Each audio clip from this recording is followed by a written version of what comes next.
स्वार्थी आदमी। एक समय की बात है, एक स्वार्थी आदमी था जिसका नाम रमेश है। उसको सब कुछ अपना ही पसंद था। उसने किसी के साथ अपनी सामग्री साझा नहीं की, न कि अपने दोस्तों से और न किसी गरीब से। एक दिन उस रमेश ने 30 सोने के सिक्के खो दी। उसने अपने दोस्त विनोद के घर जाकर बताया कि उसने अपनी सोने की सिक्के कैसे खो दी। विनोद एक दयालु आदमी था। जब विनोद की बेटी लता एक काम से लौट रही थी तो उसने 30 सोने की सिक्के पाई। जब वह घर पहुंची, उसने अपने पिताजी को बताया कि उसने क्या पाया है।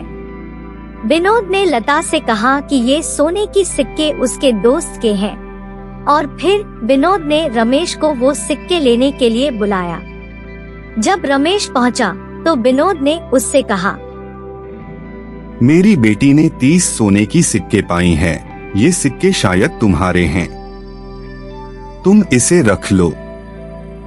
सोने की सिक्कों को गिनने के बाद रमेश ने कहा, इसमें से 10 सिक्के गायब हैं और उन्हें तुम्हारे बेटी ने ले लिए हैं, क्योंकि मेरे पास 40 सोने की सिक्के थीं।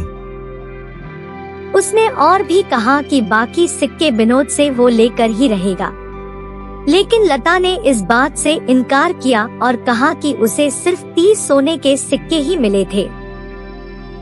रमेश ने सोने की सिक्कों को वो ही छोड़ दिया और वह थाने में गुहार लगाया। वहाँ पुलिस ने लता और उसके पिता विनोद को बुलवाया। जब वे पहुँचे तो पुलिस ने लता से पूछा कि उसने कितनी सोने की सिक्के पाई थी। लता ने जवाब दिया, 30 सोने की सिक्के।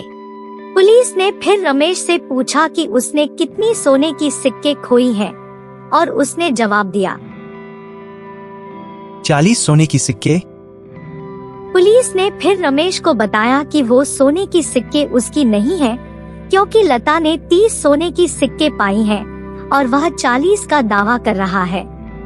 पुलिस ने लता से कहा कि वह सोने की सिक्के ले जाए, क्योंकि ये सिक्के रमेश के नहीं है।